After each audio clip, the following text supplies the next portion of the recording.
শিল্প ও বিনিয়োগ বিষয়ক উপদেষ্টা দরবেশ খ্যাত সালমান এফ রহমান এবং সাবেক আইনমন্ত্রী আনিসুল হককে গ্রেপ্তার করা হয়েছে। গোপন সূত্রে পাওয়া তথ্যের ভিত্তিতে নৌপথে পালানোর চেষ্টা করার সময় রাজধানীর সদরঘাট এলাকা থেকে এই দুজনকে গ্রেপ্তার করা হয়।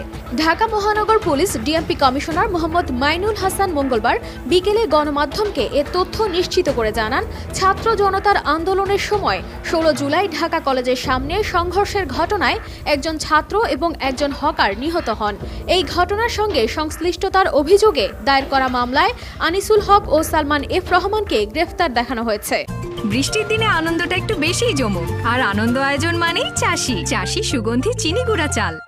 যদি কেউ আইন ভঙ্গ করে থাকে তাহলে আইন অনুযায়ী ব্যবস্থা নেওয়া হবে। আমাদের কাছে তথ্যপত্র আছে। গত 5 আগস্ট বৈষম্য বিরোধী ছাত্র আন্দোলনের চাপে প্রধানমন্ত্রী শেখ হাসিনা পদত্যাগ করে দেশ ত্যাগ করেন।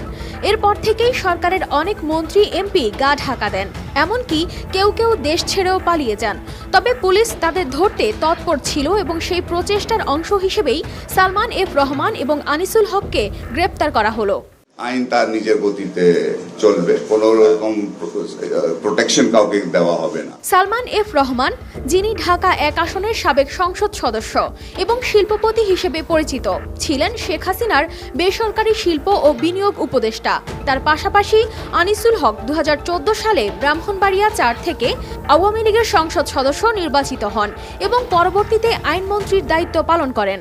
ইসলামিক ছাত্র শিবির এবং ছাত্র দলের যারা জঙ্গি তারাই এটা করেছে। শেখ হাসিনা সরকারের পতনের পর এই প্রথমবারের মতো কোনো সাবেক মন্ত্রী গ্রেপ্তার হলেন। কোটা সংস্কার আন্দোলনের পর থেকে ছাত্র জনতার অভ্যুত্থানে শেখ হাসিনার পদত্যাগের পর তার মন্ত্রিসভার সদস্যরা আত্মগোপনে রয়েছেন। এর আগে কয়েকটি মিডিয়ার দাবি ছিল সালমান এফ রহমান শেখ হাসিনার সঙ্গে দেশ ত্যাগ করেছিলেন, তবে এখন তিনি পুলিশের হাতে গ্রেপ্তার